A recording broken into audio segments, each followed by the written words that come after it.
मसीही बस्तियां उजाड़ें और लूट मार करें, अहमदियों को घात लगाकर कत्ल कर दें या उनकी इबादत गाहें मिस्मार कर दें, या फिर हिंदू बच्चियों को अगवा करके शादियां करा दें और मजहब तब्दील करा दें, और ये सब करने वालों को कानून और इंसाफ का कोई खौफ न हो, तो तसव्वुर करें इन पाकिस्तानियों की ज़िंदगी कितने खौफ और अजियत में गुजरती होगी।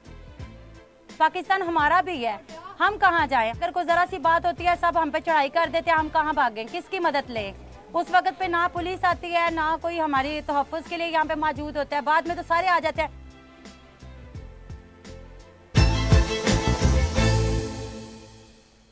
मैं हूं जावेद सुमरो और आप BBC उर्दू का प्रोग्राम सैरबीन देख रहे हैं। पाकिस्तान की सुप्रीम कोर्ट ने 2014 में कहा था कि तौहीन मजहब या ब्लास्फेमी के ज़्यादातर इल्ज़ामात गलत होते हैं, उनके पीछे दीगर वजूहात होती हैं, लेकिन बेशतर बलवाई और कातिल ब्लास्फेमी के नाम पर इंसानियत सोज जराइम करके भी बच जाते हैं और मुतासरा लोग ज़िंदगी भर कर्ब, खौफ और कसम पुरसी में ज़िंदगी गुजारने पर मजबूर होते हैं, जैसे जड़ांवाला के लोग गुजार रहे हैं।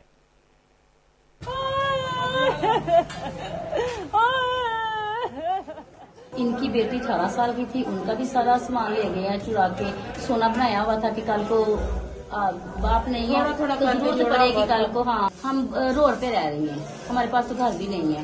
क्या क्या हम हुकूमत को लिखवाएं, क्या क्या हम दूसरों को बताएं? ये हमारा घर ही पूरा कर देगी, इतना बना है इतने पैसों का, तो हमारा क्या दूसरी चीजों का लिखवाएं आप लोगों को?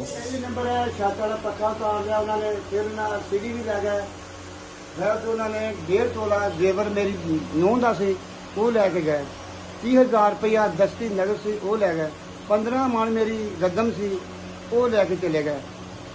ऐचो सोफा खिंच के जाके उसे साड़िया, फ्रिज इतों खिंच के जाके और साड़ी गया, एक मशीन कपड़े धोने वाली, एक सुकाने वाली वो लैके चले गए। बेड पर रख के उन्होंने कपड़े अग लाई है, कुछ साड़ी किस्मत अच्छी कि अग नहीं चली, जो चल जाती तो हो सकता असी भी खाकराक हो जाते। जड़ांवाला में फसादियों ने मसीही बस्ती पर हमला करके कई चर्चेज और घरों को शदीद नुकसान पहुंचाया और लूटमार की। पाकिस्तान में आए दिन ऐसे वाक़यात होते हैं।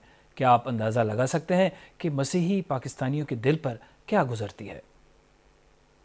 अगर हम लोगों को कुछ नहीं यहाँ पे मिल रहा, फिर भी हम अपने बच्चों को यही बताते हैं कि ये हमारा मुल्क है। तो जब ऐसे हालात सामने आते हैं, हमारे साथ ऐसा सलूक होता है, फिर हमारा दिल भी बहुत ज़्यादा गमगीन होता है। 24 आवर्स हम गमज़दा हैं और जागते रहते हैं कि शायद इस वक्त भी कोई हम पर अटैक कर सके। बताएं कहाँ जाएं हम? पाकिस्तान में रहते हुए हम खौफ महसूस करते हैं, पहले नहीं करते थे, लेकिन जब से ये जड़ांवाला का वाक़या हुआ है उस वक्त से हम अपने आप को गैर महफूज समझते हैं। अगर ये हमारा मुल्क नहीं है तो फिर हमें बताया जाए कि हमारा कौन सा मुल्क है। लाए दिन वाक़े सुनते रहने, परेशानी भी रही है, घरों बाहर जाइदा, यही खौफ रहता कि अगर उधर होंदा तो कल इधर भी हो सकता है।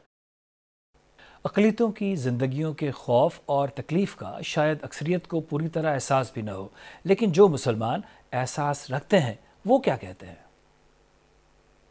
पाकिस्तान बना ही किस मकसद के लिए था? ताकि यहाँ हर कोई, चाहे वो उसका मज़हब कोई भी हो, ज़्यादा ना ज़िंदगी गुजार सके, अपने मज़हब के मुताबिक ज़िंदगी गुजार सके। देखिए जुल्म है ये लोग तो फिर जालिम है ना, तो जालिमों के लिए तो कोई मोहब्बत बड़ी लाइन तो बोली नहीं जा सकती।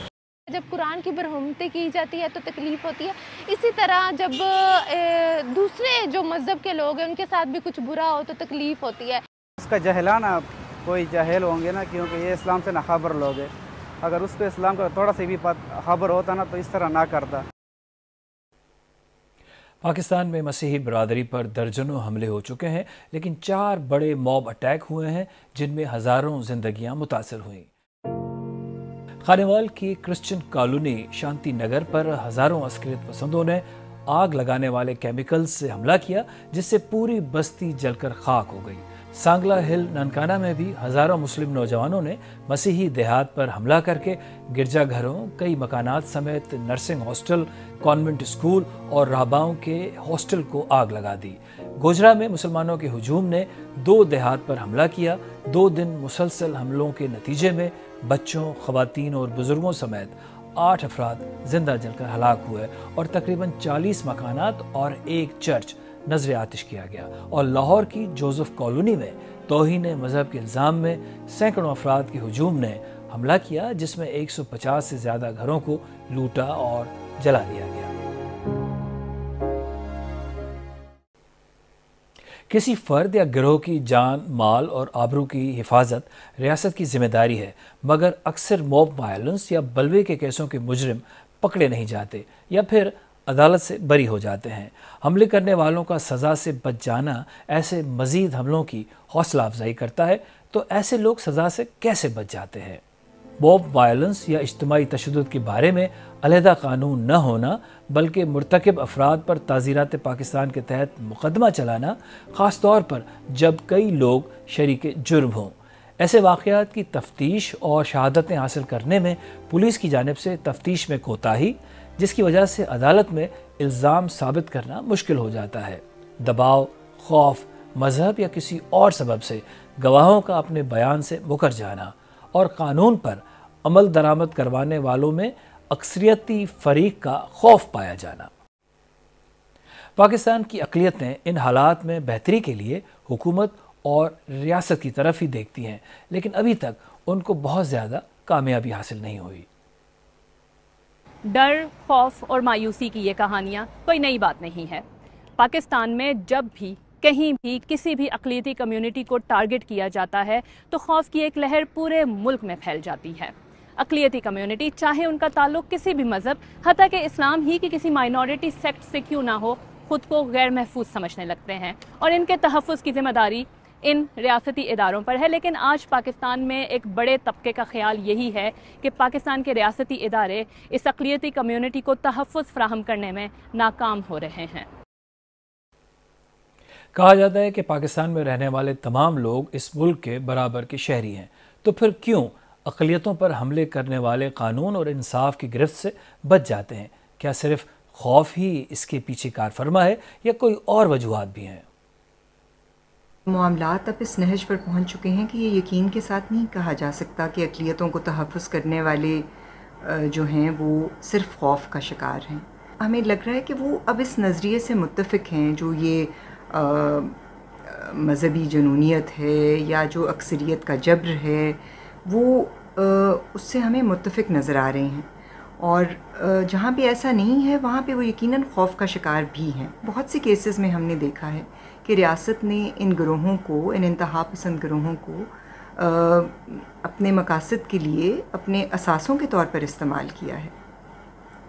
پھر پنجاب کی حد تک ہم نے یہ دیکھا ہے کہ کچھ سیاسی جماعتیں ہیں جنہوں نے ان گروہوں کے ساتھ ان کی پشت پناہی کی ہے، ان کے ساتھ الیکٹورل الائنسز کیے ہیں، تو ان کو بھی اپنے سیاسی مقاصد کے لیے استعمال کیا گیا ہے۔